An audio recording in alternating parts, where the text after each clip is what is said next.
Welcome to the Piston Fanatic. I am your host, Dave Dalton, and I'm excited to share my passion and perspective of our Detroit Pistons as we go on this fantastic voyage together. I've been a diehard Piston fan since the days of Dave Bing and Bob Lanier. I've also been a varsity basketball coach of a very successful program in northern Michigan. Today we're going to discuss the Pistons' recent two games with the Knicks and the Pacers. Both games were very frustrating, I'm sure, for Piston fans. Both games had some common threads to them that are very evident and that need to be changed. First thing, points in the paint. Just like in the preseason where we were outscored by 25 points in the paint every game, once again we were outscored badly in the paint, and I think there's specific reasons for that. Also, the bench scoring was obviously a huge factor in both games. So before we get started with that, we're going to discuss Cade Cunningham. Cade, as you know, is my favorite player. I love everything about him, his leadership, his attitude, the way he approaches the game, the way he approaches other people, his basketball IQ, and just being a great teammate. One thing, though, that is a concern with Piston fans recently seems to be his lack of aggressiveness. He did score 22 points in the last game. 12 of them were in the fourth quarter. But just like so many games last year, Cade came out at the beginning of the game, and I specifically watched for it because I know it's just something that's bothered me. So he did not attempt a shot until it was 5.5 minutes into the game. And then sadly, 2 minutes later, he picked up his second foul. Tyrese Halliburton blew by him. And just like he did last year too often, he reached back to try to swat at the ball and picked up his second foul. And now he's on the bench. So he's only taken 2 shots. He's on the bench with 5.5 minutes left in the first quarter. And, that's not a good sign for our Detroit Pistons. Cade did come back, and just like he did so many times last year, I'm sure that he scored way more in the second half than the first half. And I admire that about Cade. Just like a lot of great players, including our own Isaiah Thomas, later in his career, and Chauncey Billups.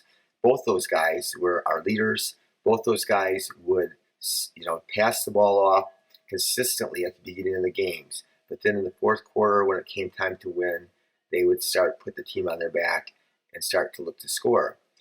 But this team, I feel like, and most people I think agree with me, that Cade needs to be a little more aggressive initially.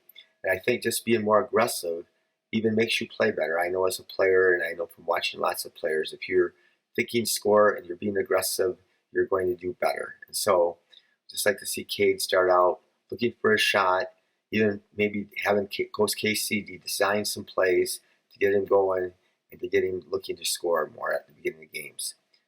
He did come out, like I said, I just really admire him against the Knicks, man. He was, in the second half, we were getting drilled by the Knicks.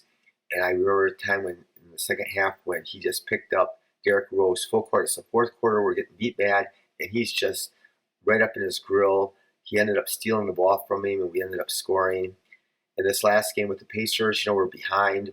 Things aren't going well, and he tries to put the team on his back, and he just, like he did so many times last year, goes on a tear and scores 12 points.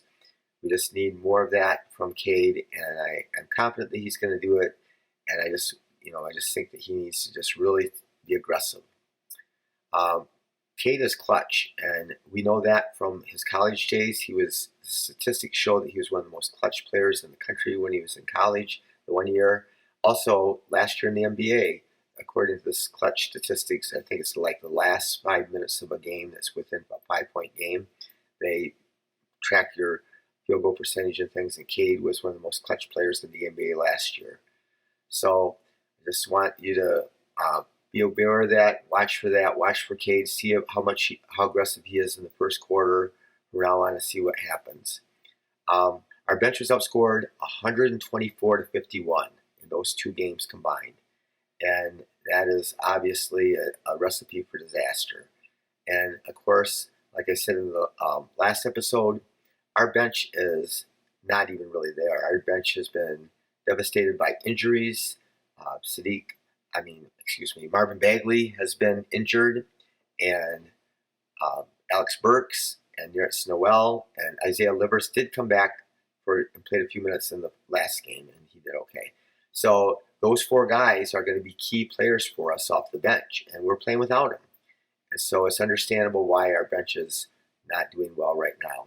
One thing I can say, even when the bench does come back, that is a concern, is why does Coach Casey always insist on playing all the starters together all the time and all the bench together all the time. And so what seems to me he needs to do is stagger the starters, and so that we always have. I mean, I think, in my opinion, we should always have Cade and Sadiq or Cade and Bojanovic on the court at the same time. And same thing with Ivy and one of those two forwards.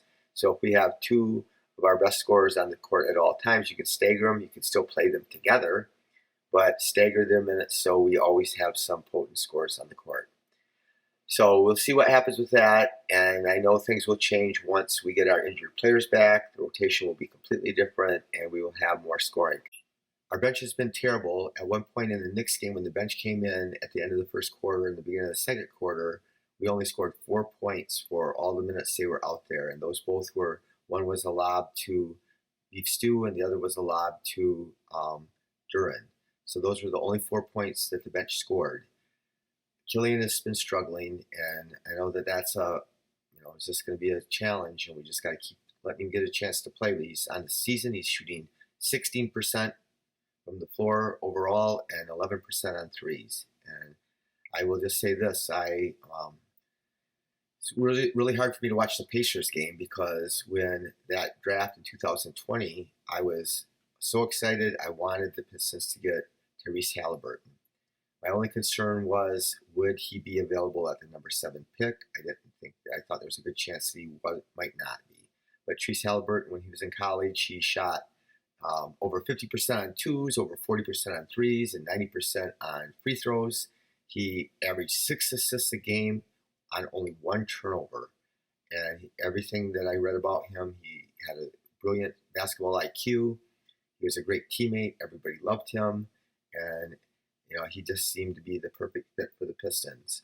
So I will say this. So I have a friend that always jokes to me that, yeah, we're lucky that we didn't draft Tyrese Halliburton, because we never would have got Cade if we would have got him, because we would have had too good of a record to get Cade. So that's true.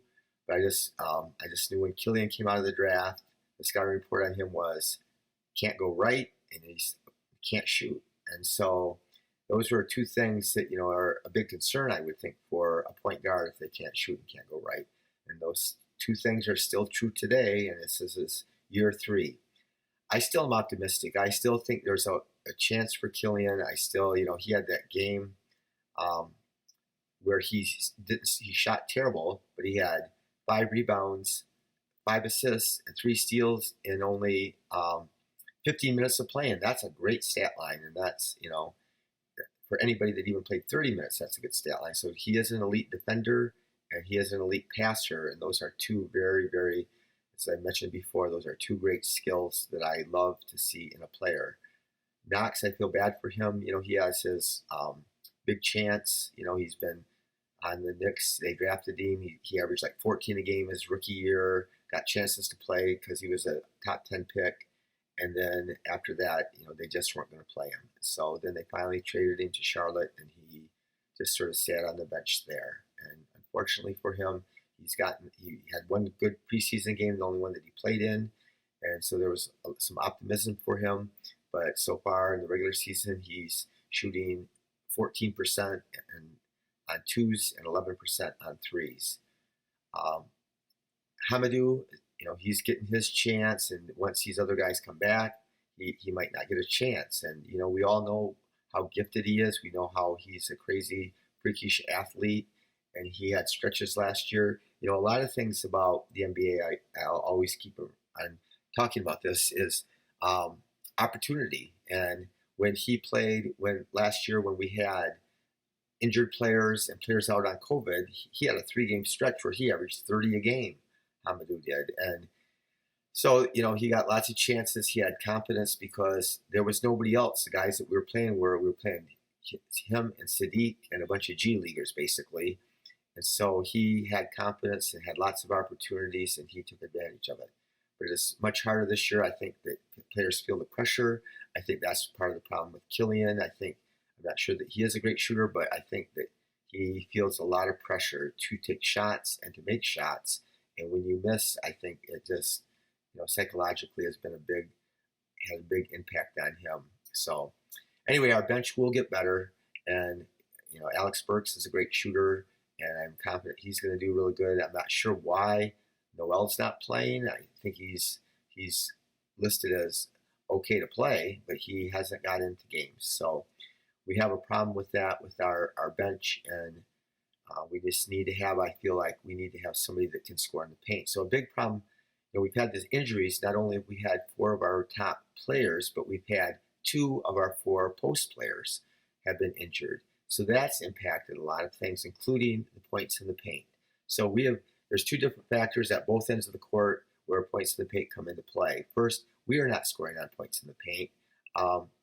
Isaiah Stewart is shooting 28% on twos from the field, and he's our starting center and our only starting post player, and he can't score. So he tries, he works his butt off, but he is undersized and he can't jump, and so he gets the ball underneath.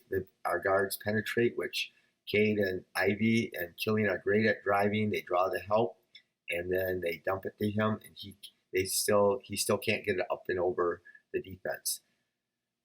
One good thing for him is he does often draw fouls. The ball doesn't almost always get to the rim. A lot of times it's blocked, but a lot of times players foul him. And one game he was 7 for 8 on free throws, but this past game he shot not very well from the line. And so it is just a big factor. We just don't have that presence to score. And we got to see what happens with Marvin Bagley when he came to the Pistons last year. And he would be a big part of our bench. And in the 18 games, wherever he played last year, he averaged 14 points a game, and he shot about 60%. And so that's, just the opposite of what Beef Stew's doing. And so we'll get him back in a while. It's still going to be quite a while before he comes back, but it's just going to make a big difference. And, also, even though he's not a great defender, he's still longer and can jump. And so he still poses at least a little bit of a threat for big guys on the other team. He's a real good rebounder, so we're not going to give up as many offensive rebounds when we get him back in the game. And Noel is a phenomenal defender, great rim protector, really blocks a high volume of shots per minute played, one of the better players in the whole NBA. And so he's not a great scorer, but he can catch a lob and he can dunk it and he can put in offensive rebounds, just like Duran. So I really think that I don't know how we're going to be able to do it because, again, our 5 best players probably start, and with Cade and Ivy and Sadiq and Bojan and Stewart. But the problem is I just really believe that we need to have two big guys out there in order to give us a post presence to score and a lob threat to score, which we don't have at all, even with Isaiah in there, with Stewart in there. And so we get those other guys back and play 2 guys together. So Duran and Noel can split time, depending on who's playing better and who we need to play. And then Isaiah Stewart and Bagley can split time together and see what happens. And they can, Stewart and Bagley can play together also. So anyway, I just think that that's going to make a difference when we get 2 post players back and we have the presence. But it is a challenge because who do you bench? Who do you not start? If you don't start, you not start Bojan, who's been our best player, or you don't not start Sadiq, who's got potential to be really good, or you don't start Ivy, who's been just phenomenal so far. So that's a challenge for Coach Casey. It's easier for me to sit here talking into you guys and say what I would do than it is when you're the coach. And so I just know that it's going to be a challenge for him, but I just can't see us going on playing that small lineup. Again, like I said earlier, in another podcast, when we have Bojan, who's 6'7" and can't jump, and Sadiq that's 6'7" and can't jump, and Isaiah Stewart that's 6'8" and can't jump. Ivy can jump out of the gym, but he's 6'4", and so he can't really protect the rim or anything. Cade's 6'6", real good defender, but he can't jump. So we just have, we're challenged in there. And so that happens also when we drive the ball to the basket. So we played the Pacers, they blocked 15 or 16 shots of ours, and our guys drive to the basket and they can't elevate, and then there's not anybody to really dump it to or to lob it to because we have Stewart down there, and so there's not much of a threat there. So I just do think that by getting our other guys back and being able to have some more size down low, that we'll have a better chance of scoring. But I don't know again who would you set out if you were to pick out of Ivy, Bojan, or Sadiq. That's a hard call, and they can still play together. I just do think that to get for us to score more points in the paint and to prevent more points in the paint, we have to have two big guys in there. So, but a big problem of giving up points in the paint still is to stop penetration. So our perimeter defenders aren't very athletic, and we just get blown by. And once that happens, they either score at the rim, or if help comes, they lob it for a dunk, or if help comes from the perimeter, they kick it out for a wide open three. And so that's just going to be a key going forward. We're going to have to get better at that. But we also, Troy's going to have to find, in the draft, hopefully we have the opportunity to draft one of those 6'9" guys I was talking about. That there's quite a few of them in this draft, 6'7" to 6'9", that are really, really athletic and hopefully are going to be better defenders. Hopefully in free agency, if we end up signing anybody, we will be able to get some wing defenders that can really take away penetration, and I think that'll make a big difference for our team. So once again, we need to get more size in the lineup, and we need to have somebody that can protect the rim, which means I think that Duran just needs to play more. He's averaging 1.7 blocks a game, playing only 21 minutes a game, and he's a force rebounding wise, so they're not going to get as many offensive rebounds and putbacks. The other thing is he can score inside. So Stu is shooting 32% from the floor on twos, and he's most of his shots are point blank, and he shot a poor percentage last year on 2-point baskets around the rim. He just is undersized. Again, I keep beating a dead horse, but he can't jump, and he's undersized. So when he's down there with those trees, he just struggles, and he's shooting 20% on threes, which I believe in it. I believe in his three. I think that percentage will go up. It's just something that he's new to doing, and I think it's he's had enough chances where he's shown us that he can shoot the three.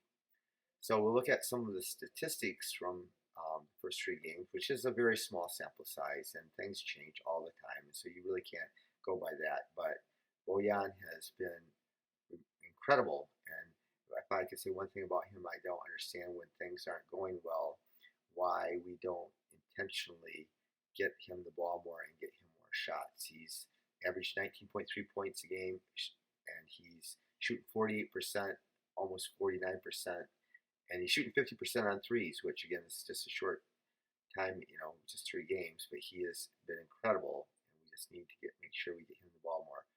Cade is averaging 18 a game, which is real good, and he's only shooting 39% from the floor overall.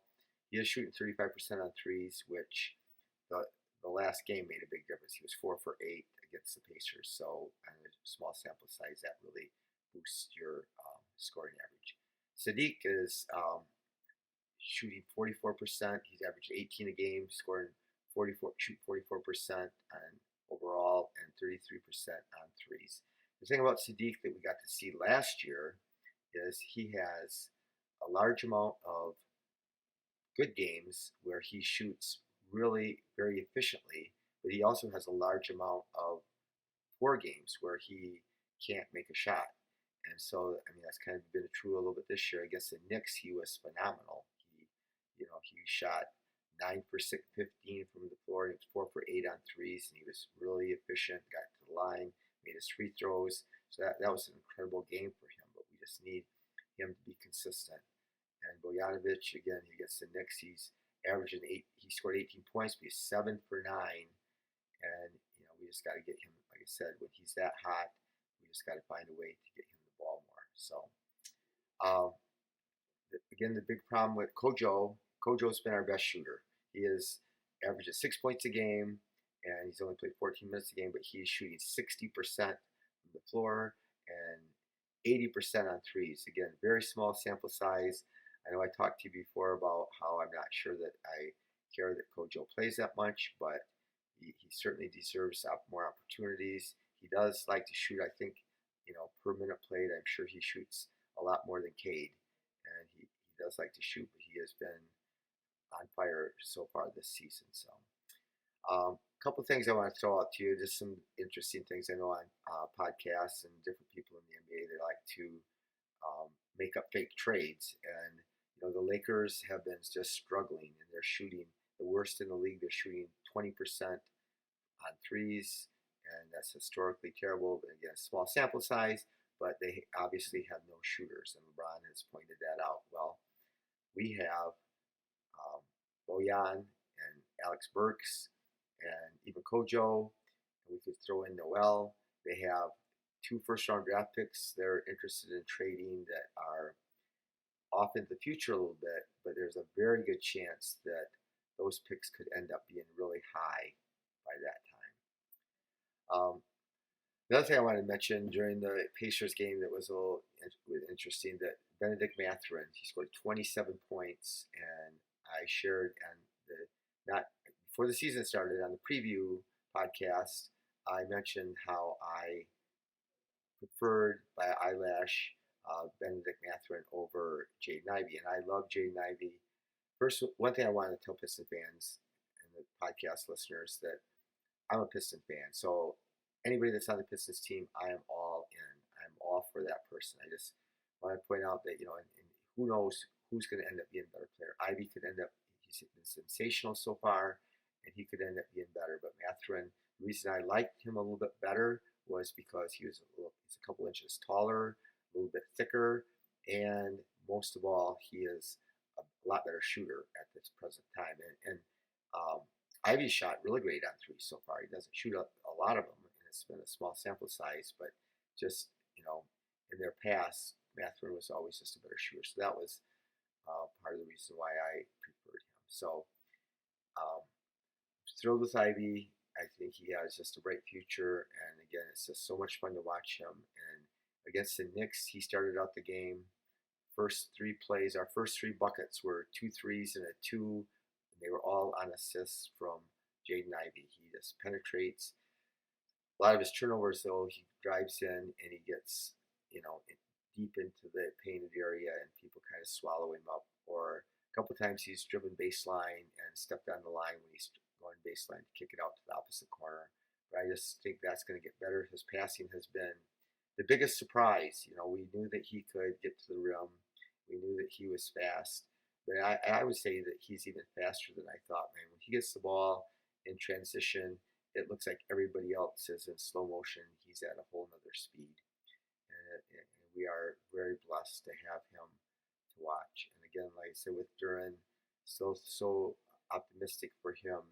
Everything that he's done, I don't see any reason why we don't play him at least 25 minutes. He did come in one of the games, and he got 2 fouls within the first 3 possessions that he was in the game. So that is going to be a learning process for him, and that is going to sometimes curtail his minutes. It's just that we don't have anybody else to protect the rim. We don't have anybody else that's a lob threat, and he certainly can do both of those things. So besides being a beast on the boards, so hopefully that happens. But anyway, so like I said, the trade for the Lakers would be interesting. What happens if they would end up giving up those draft picks?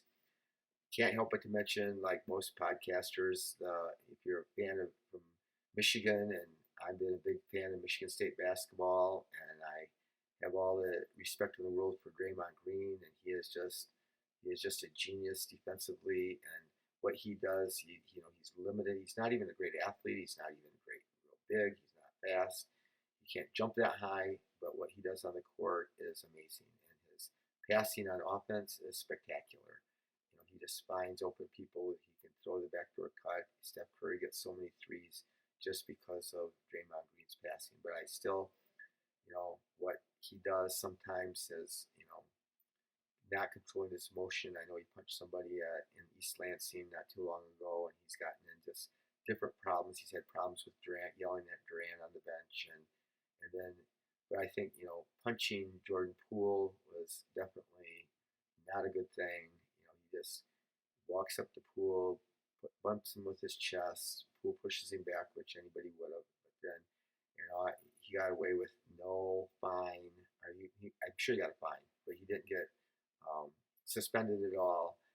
And the funny thing about fights and things in the NBA, and he completely did a roundhouse punch on him. But what if he would have broke his jaw, or you know his cheekbone or something by his eye or something?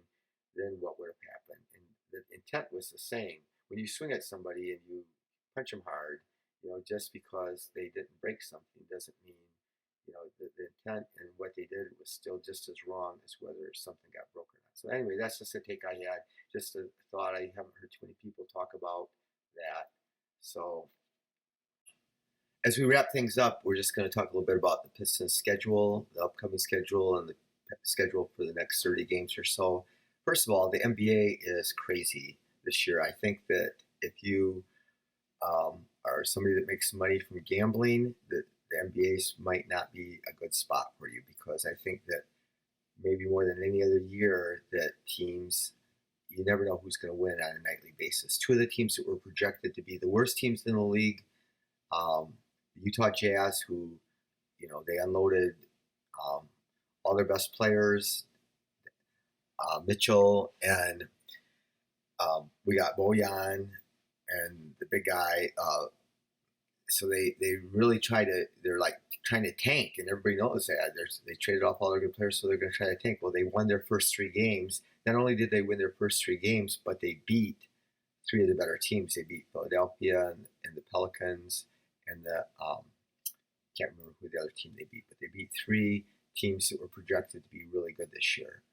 And other teams that were the San Antonio Spurs, they were projected to be bad, so they've had some success and beat some good teams too. So I just think that everything's going to be from night to night. Anything can happen in the NBA. I think that's going to be that way with the Pistons. I would have to say, when I look at their schedule, they're not going to be favored in hardly any games. There might be 2 games out of the next 30 that they will be favored by the odds makers to win. I do think they will, just like last year. I mean, the Celtics were just killing everybody, and we beat them once when they were right in the midst of their hot streak, and we lost to them barely another time. And I just think that, there were a lot of games against really good teams. We had a really good game with the Nets when Durant scored like over 40 on us, but we still, Cade was on fire, and we came right down to the end of that game. But you just look at our schedule. Coming up, we're playing at Washington. Then we have a back-to-back with Atlanta the very next night. So we got to fly from Washington back to Detroit, play the Hawks, and they're 2-1. They actually lost to Charlotte. It's another team it was supposed to be bad, and LaMelo's out, and they're 2-1, and they beat some good teams. So then we got to play Atlanta twice, and then we play Golden State. And then the next night, back-to-back, we have to play Milwaukee. So anyway, our schedule is just really tough.